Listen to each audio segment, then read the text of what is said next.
supply story behind the jump. Porsche built far more base Carreras than turbos or GT2s, so for years the market assumed that volume meant lower long-term value. Instead, the opposite happened. Because so many were bought as daily driver 911s rather than garaged as investments, well-preserved, unmodified survivors are now the hard part. And that's exactly the kind of condition scarcity that tends to keep pushing a market upward rather than flattening out. There's also a generational shift at play. Buyers who grew up wanting a 993 now have the income to actually chase one, and with the water-cooled 996 having a mixed reputation among purists, the appetite for one last real air-cooled 911 has only intensified competition for clean base Carreras. Number 1.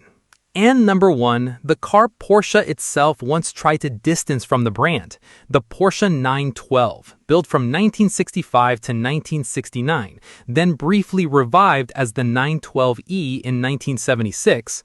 When the 911 launched, Porsche needed a lower-cost model to replace the aging 356, so they dropped the 1.6-liter flat-4 into the new 911 body, producing just 90 horsepower.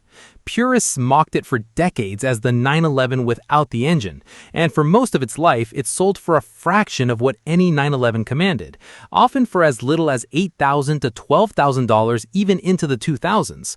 But collectors eventually noticed what the 912 actually offers: the exact lightweight body and chassis of an early 911, weighing roughly 200 pounds less at the nose thanks to the smaller engine, giving it sharper, more balanced handling than many six-cylinder 911s of the same years.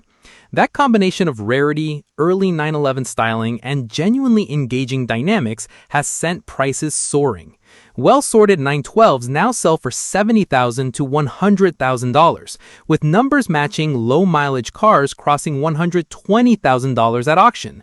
A car once considered Porsche's budget compromise is now outselling some of the six-cylinder cars it was built to undercut. It's a remarkable turnaround for a model Porsche itself treated as a placeholder, built only because the company needed a lower-priced entry point while the six-cylinder 911 ramped up, and quietly discontinued once it had served that purpose. Decades later, that same temporary status is exactly what makes the 912 special. It's an early 911 chassis, built in genuinely limited numbers at a moment when Porsche's engineering was already ahead of the industry. 6 Porsches nobody talked about. 6 Porsches that quietly became some of the smartest money in the classic car world.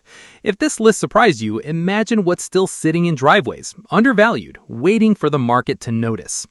If you want to actually find one of these before the next price jump, hit subscribe and turn on notifications. We track undervalued Porsche models like this every week, and getting in early is the entire game. Drop a comment telling us which one of these 6 you'd buy first, and if you already own one of them, we want to hear that too. And if this list opened your eyes, share it with the one friend who still thinks the only Porsches worth owning are a 911 or a Cayenne. Because next time, we're ranking the Porsches that are about to make the exact same jump before the prices catch up.